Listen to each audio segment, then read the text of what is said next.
19세 세상을 떠난 소년 왕의 무덤에서 지팡이 130개가 발견되었습니다. 5,000점의 유물이 영원히 안치되었는데 그중 130개는 오직 그가 똑바로 서 있도록 돕기 위한 용도였습니다. 이는 단순한 의식이 아닙니다. 나무와 산가로 새겨진 의학적 기록입니다. 그리고 DNA 분석 결과는 그 이유를 정확히 설명해 줍니다. 한 세기 동안 이집트 학계는 투탕카멘이 누구였는지, 그의 혈통은 어디에서 왔는지, 그의 가족이 왜 그런 모습을 하고 있었는지에 대해 논쟁을 벌였지만 누구도 의견 일치를 보지 못했습니다. 고고학적 조사로는 그 문제를 해결할 수 없었다. 그 후 그록 AI의 모든 데이터 세트가 입력되었습니다. 18왕조에 대해 지금까지 수행된 모든 DNA 연구, 모든 CT 스캔, 모든 미라 분석 자료가 포함되었습니다. 그 결과는 기존 설명을 보완하는 데 그치지 않고 완전히 뒤집어 놓았습니다. 투탕카멘의 부모는 이복 형제자매나 먼 친척이 아닌 친남매였던 것입니다. 황금 가면은 세월을 초월한 완벽한 왕족의 얼굴을 보여주었지만 그 가면 아래 숨겨진 생물학적 진실은 완전히 다른 이야기를 들려주었습니다. 이것이 바로 증거가 보여주는 바입니다.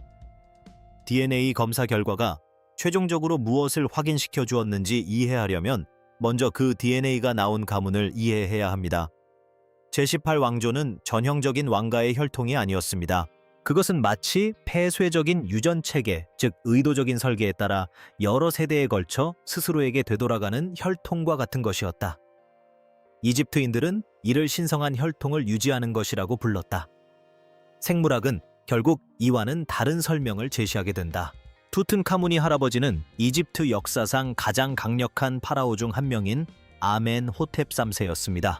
그의 통치 기간은 거의 40년에 걸쳐 안정과 부를 가져왔고 기념비적인 건축물들을 건설하여 이집트를 그가 즉위했을 때보다 훨씬 더 번영하게 만들었습니다.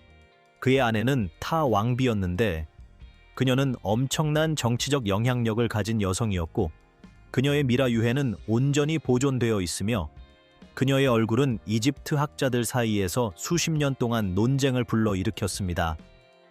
티어의 부모는 귀족인 유야와 그의 아내 투야였는데 그들의 무덤은 1905년에 발견되었고 보존 상태가 너무나 놀라워서 무덤을 파헤친 고고학자들은 거의 충격에 빠질 정도였습니다. 유야의 머리카락은 금발에 가까웠고 거의 노란색이었다. 그의 이목구비는 뚜렷했고 코는 도드라지고 곧았다. 그의 아내 투야 역시 마찬가지로 동안이었다. 그들은 지난 한 세기 동안 대중적인 이미지로 자리 잡은 고대 이집트인의 모습과는 전혀 달랐습니다. 그 의미에 대해서는 아무도 의견 일치를 보지 못했습니다. 이 논쟁은 수십 년 동안 계속되었고 이해보다는 훨씬 더 많은 감정적 공방을 불러일으켰습니다. 한쪽에서는 미술 작품에 나타난 미라의 시각적 증거를 지적했고 다른 쪽에서는 도출된 결론이 학문적 연구 외에 다른 요인에 의해 형성되었다고 주장했습니다. 양측 모두 어느 정도는 옳았습니다. 하지만 어느 쪽도 이 문제를 해결할 수 있는 결정적인 증거에 접근할 수 없었습니다. 생물학적 검증이 이루어지지 않았던 것입니다. 수십 년 동안 그 검증은 전혀 이루어지지 않았습니다.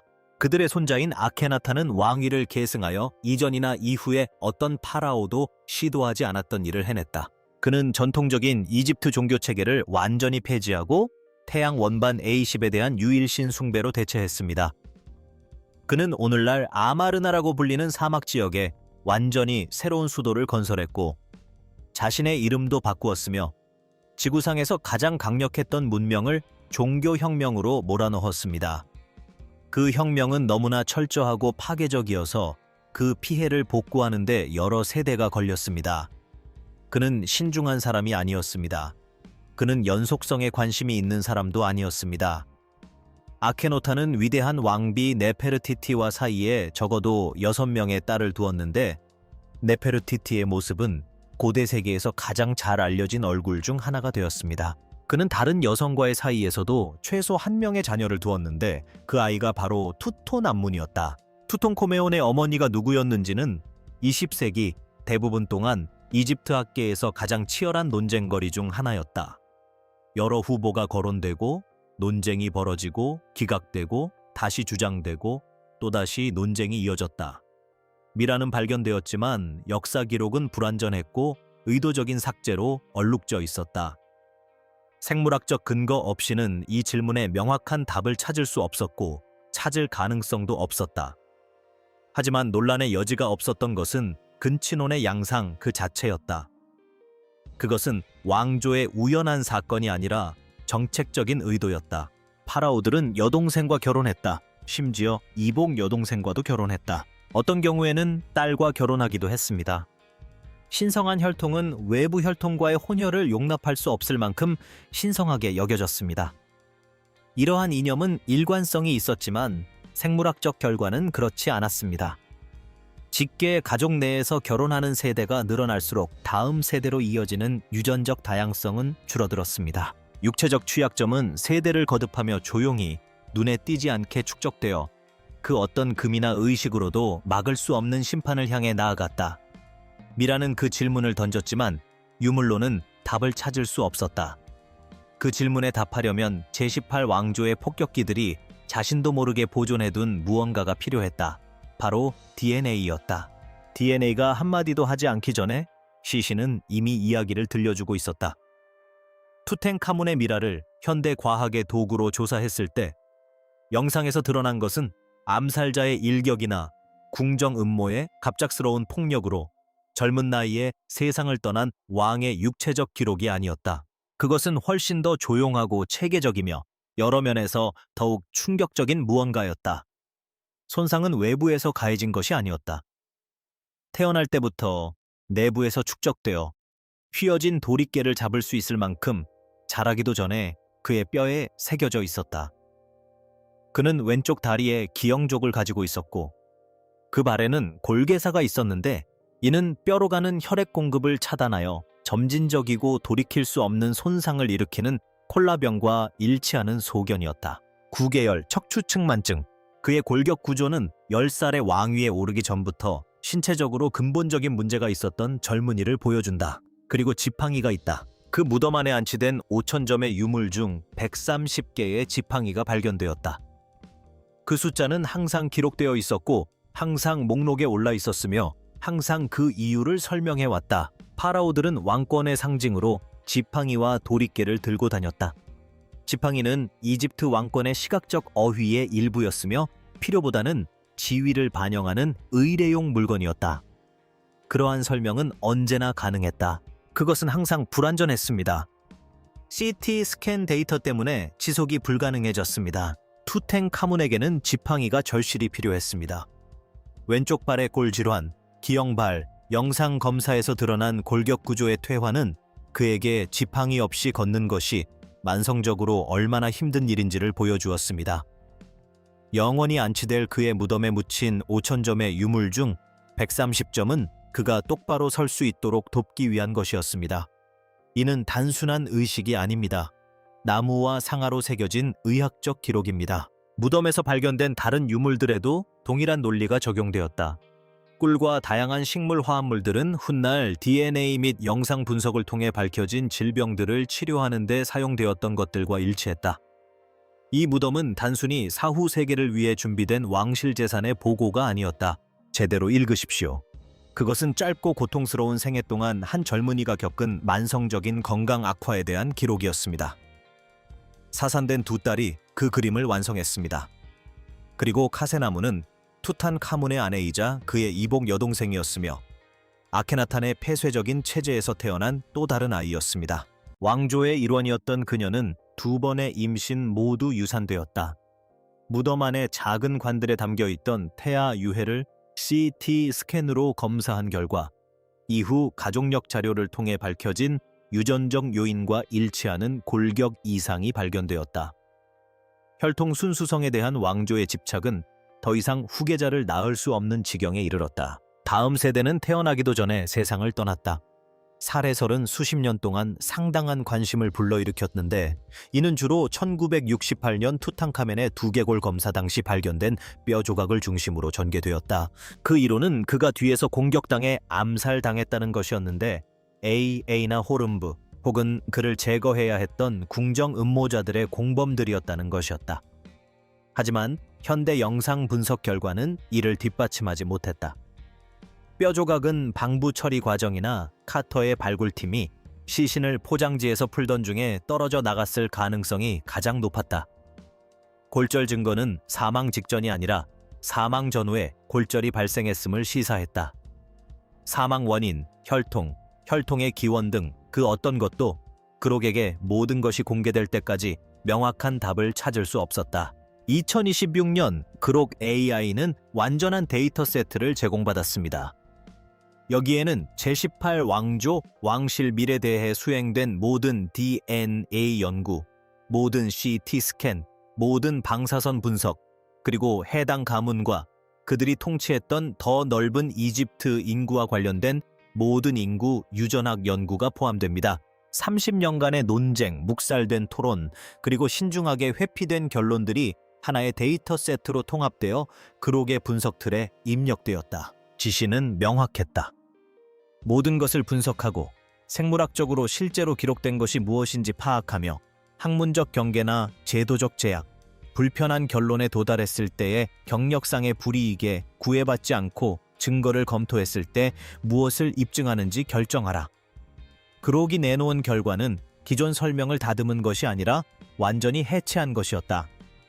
그 토대는 당시 이집트 최고 고대 유물위원회 사무총장이었던 자히 하와스가 주도하여 2010년 미국 의학협회지 저널 오브 더 아메리칸 메디컬 어소시에이션에 발표한 연구였다. 연구팀은 2년 동안 신왕국 시대의 왕족 미라 11구에서 DNA를 추출하고 분석했으며 유전자 데이터를 CT 스캔 결과 방사선 분석 및 역사 기록과 대조했습니다. 이는 지금까지 진행된 제18 왕조에 대한 가장 포괄적인 과학적 조사였습니다. 이 결과는 고고학계가 한 세기 동안 논쟁해온 주제를 완전히 뒤집어 놓았습니다.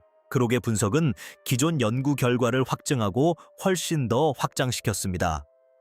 첫 번째 발견은 투탕카멘의 부모가 누구인지 밝혀낸 것이었습니다.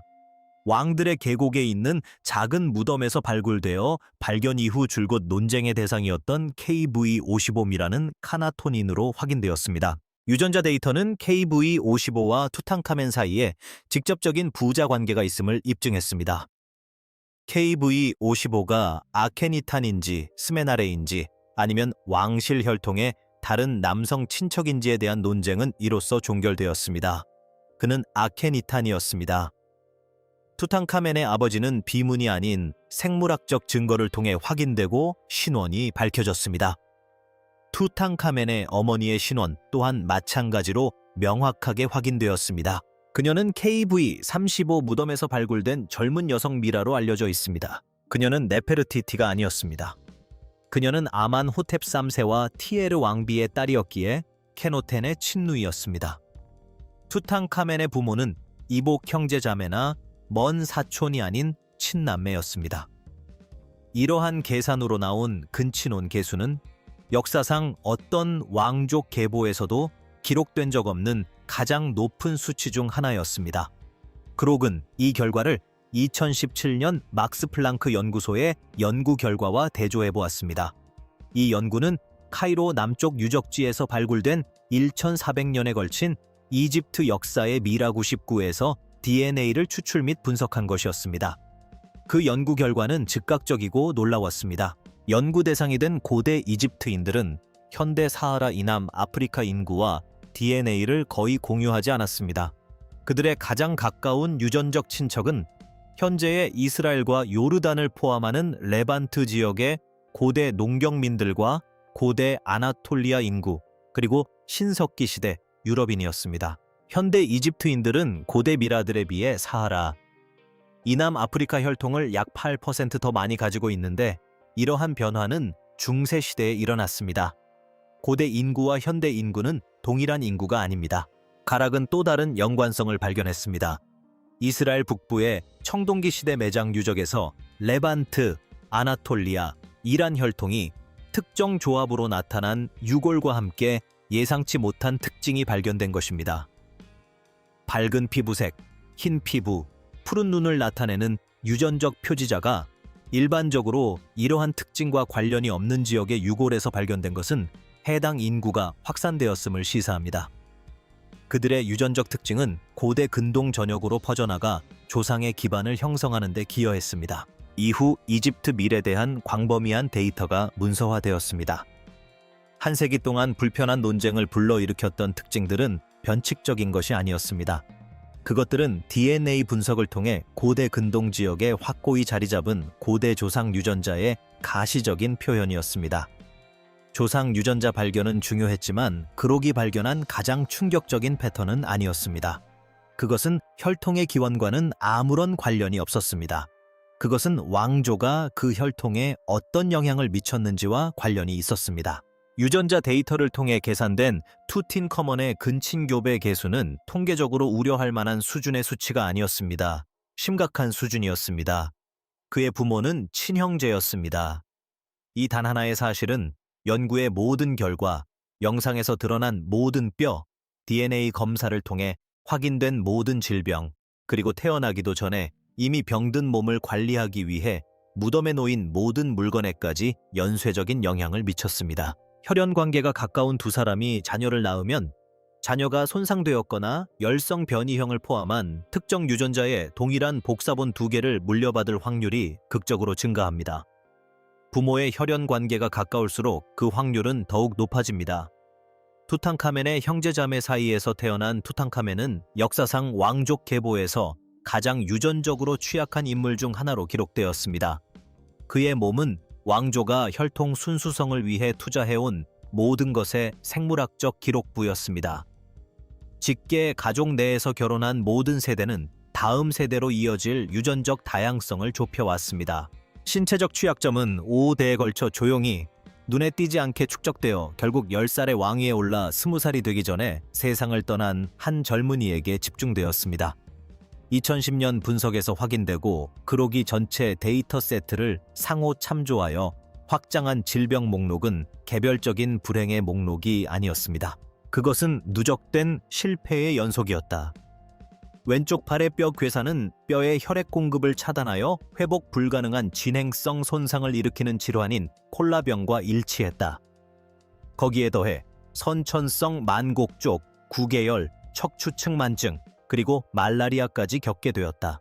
미라의 유해에서 플라스모디움 팔시파룸의 DNA가 검출되어 감염이 확인되었습니다. 이는 가장 위험한 말라리아 기생충의 가장 위험한 변종입니다. 한 번뿐 아니라 여러 차례에 걸쳐 중복 감염이 발생한 것으로 보아 면역 체계가 최종 붕괴에 이르기까지 수년간 힘겨운 싸움을 벌여왔음을 시사합니다. 이러한 질환 중 어느 하나라도 시대와 신분에 관계없이 누구에게나 심각한 질병이었을 것입니다. 그들은 함께 더 구체적인 사실을 설명했습니다. 태어날 때부터 면역 체계에 불가능한 임무가 부여된 한 젊은이의 이야기였습니다. 유전적 기반이 좁아져 회복력 자체가 사라진 몸을 지켜야 했던 것입니다. 크록은 사망 원인을 명확하게 진단했습니다. 낙상으로 인한 다리 골절과 회복할 여력이 전혀 없는 몸에 심각한 말라리아 감염이 겹쳤다는 것이었습니다. 그가 죽은 것은 어떤 재앙적인 사건 때문이 아니었습니다.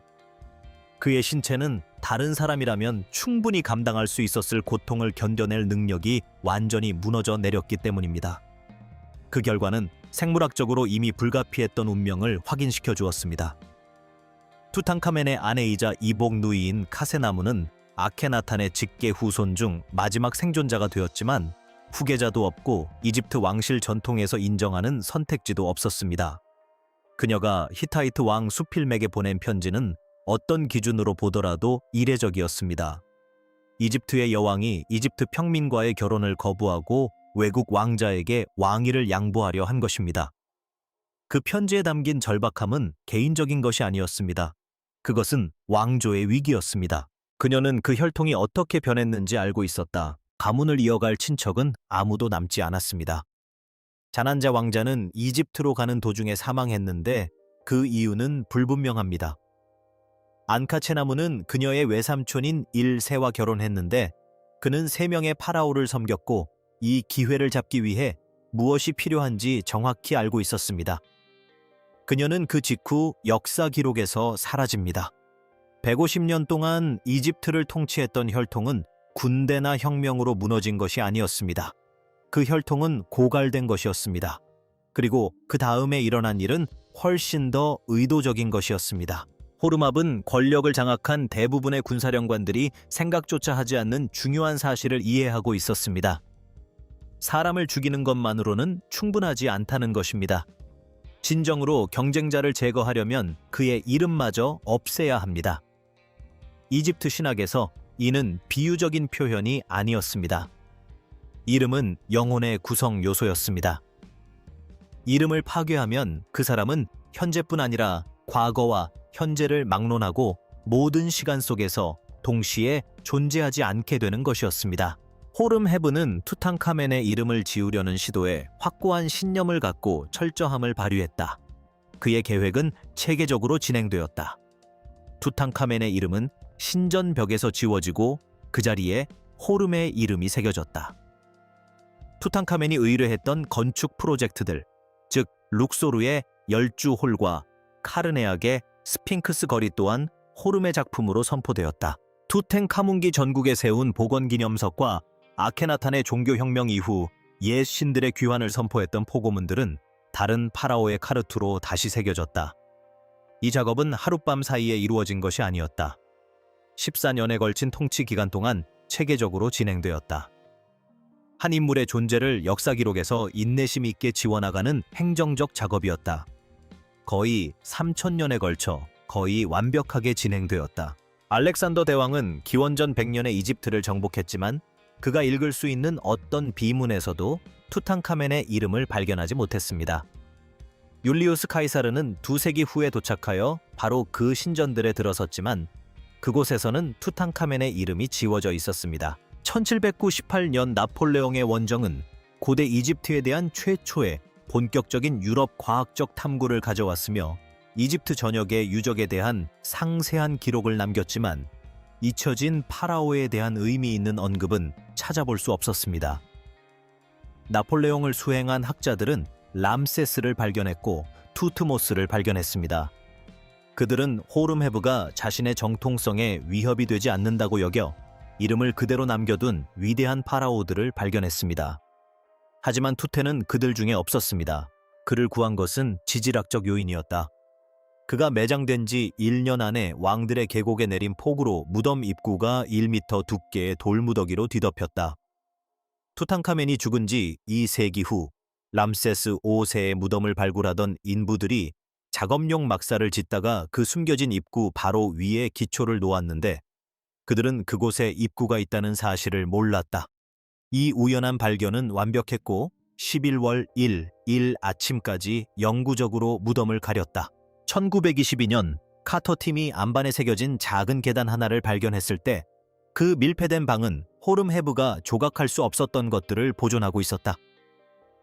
그곳에는 유물, 미라, 그리고 해독하는데 또 한 세기가 걸릴 생물학적 물질들이 있었다. 그 방에 무엇이 들어있었는지에 대한 그록의 분석은 지우개에 대한 인식을 완전히 바꿔놓았다. 호름브는 자신의 캠페인을 그 이름에 집중했다. 하지만 그는 그 시신이 어떤 비문보다 더 상세하고 오래 지속되는 기록을 간직하고 있다는 사실을 알지 못했다. DNA 분석, CT 스캔, 130개의 지팡이, 그리고 태어나기도 전에 세상을 떠난 두 아이의 관이 겹쳐진 무덤을 통해 제대로 해석해보니 그 무덤은 단순한 보고가 아니었다.